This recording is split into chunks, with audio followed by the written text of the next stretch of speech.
Alright, and hopefully Froggy will let me talk for a while. We got the oscillator coil configuration figured out. That is this chicken plucking thing right there. Number 54. That is this thing right here, and I drew it the way you're looking at it right there. Okay, here's what I found out. Lug 1 is common to both the A and B coils.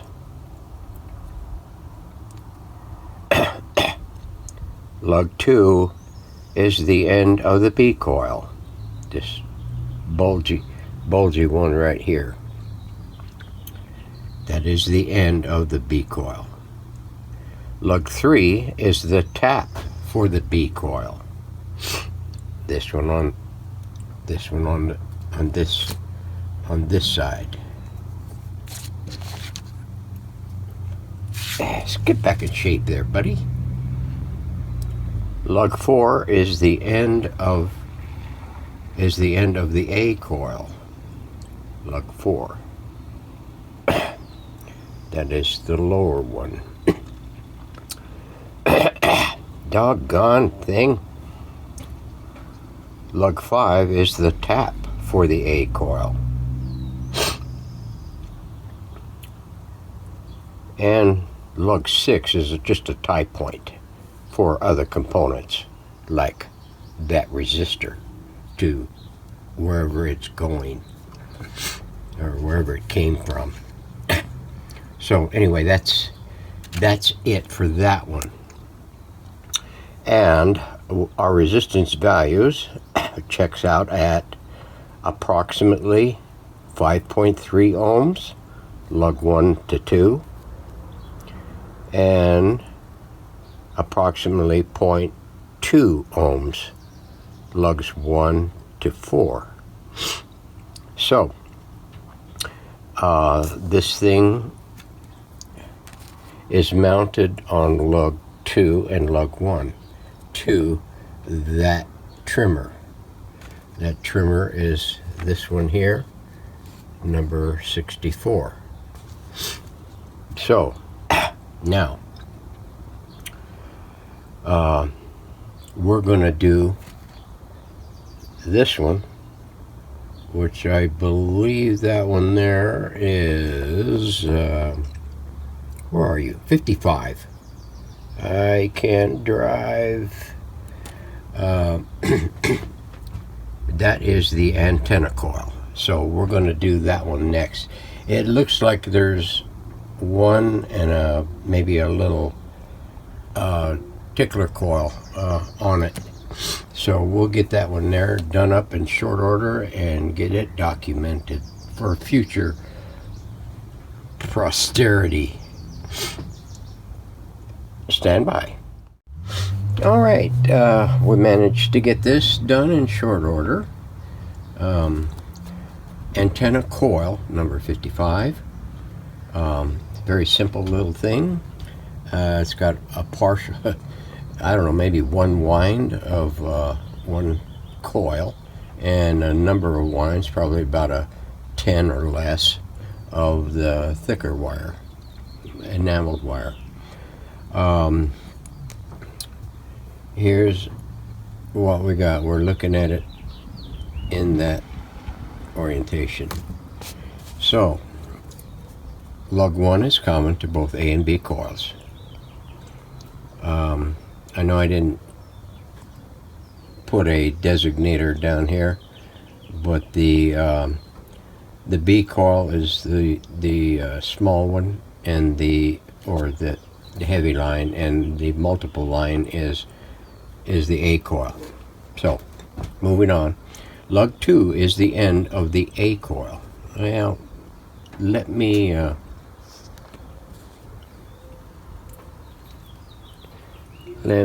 indicate that here right now. A, B. There we go. Now, so everybody's all smiles and grins. Okay, now lug 3 is the end of the B coil. Book. And lug 4 is just a tie point for other components, like that thing. So here we are right here. Let's see if I can keep it in the light. A, B. There's 1, 2, 3. 4 is a tie point. So I'm going to have to upgrade this. I'm going to have to upgrade this this schematic for this radio to whoever buys it, because somebody's liable to be really confused in the future. Okay, so now, and this is going to go with it, with everything.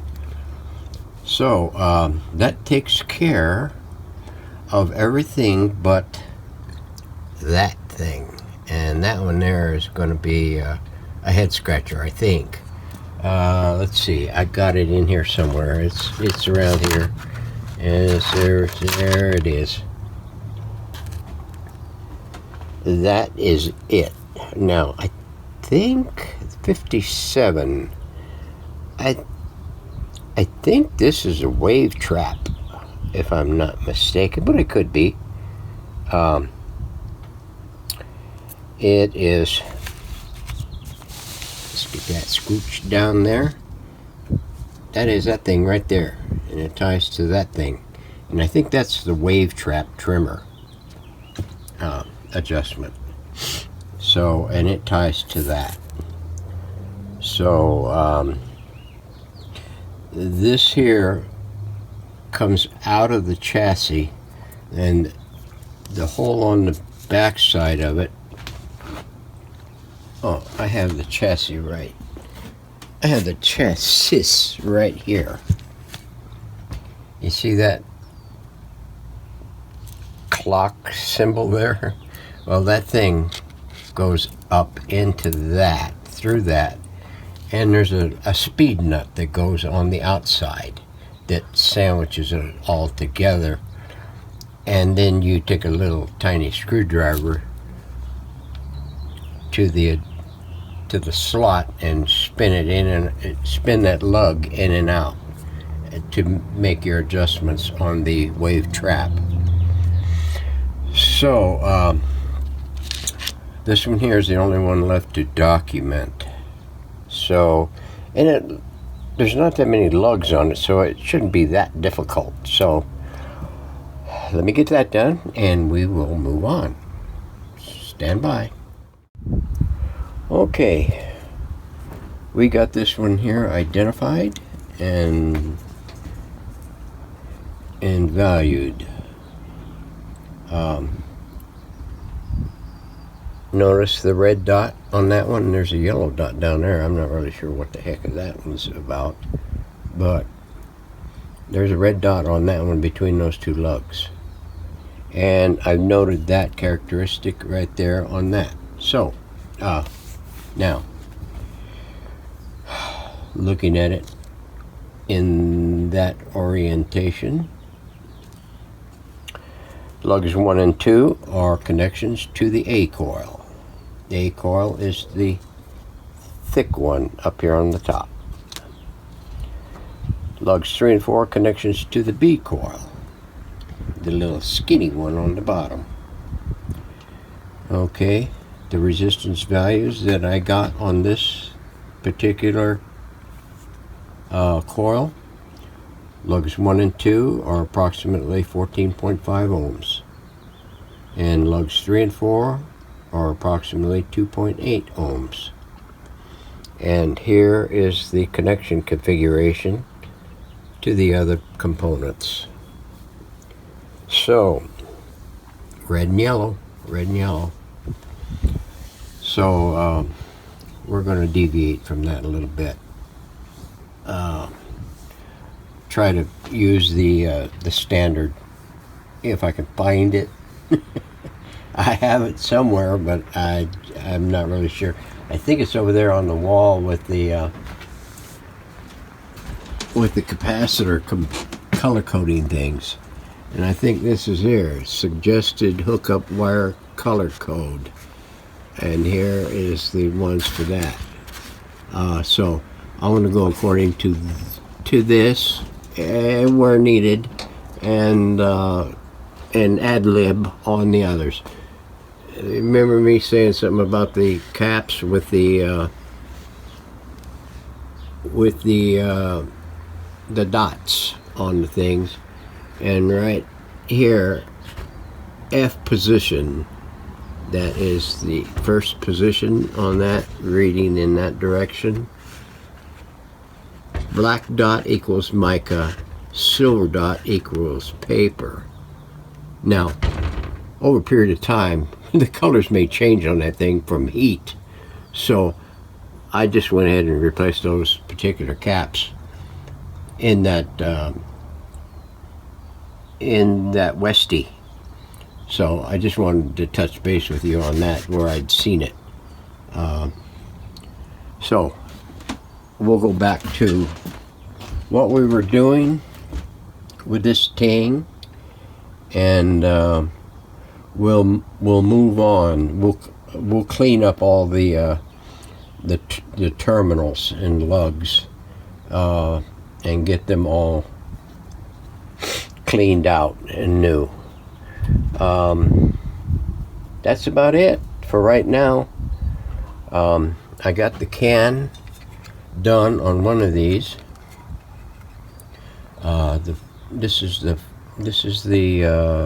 second IF. So stand by, we'll have more. All right, we got these coils cleaned up, all the lugs spiffied and ready for growing back into the chassis.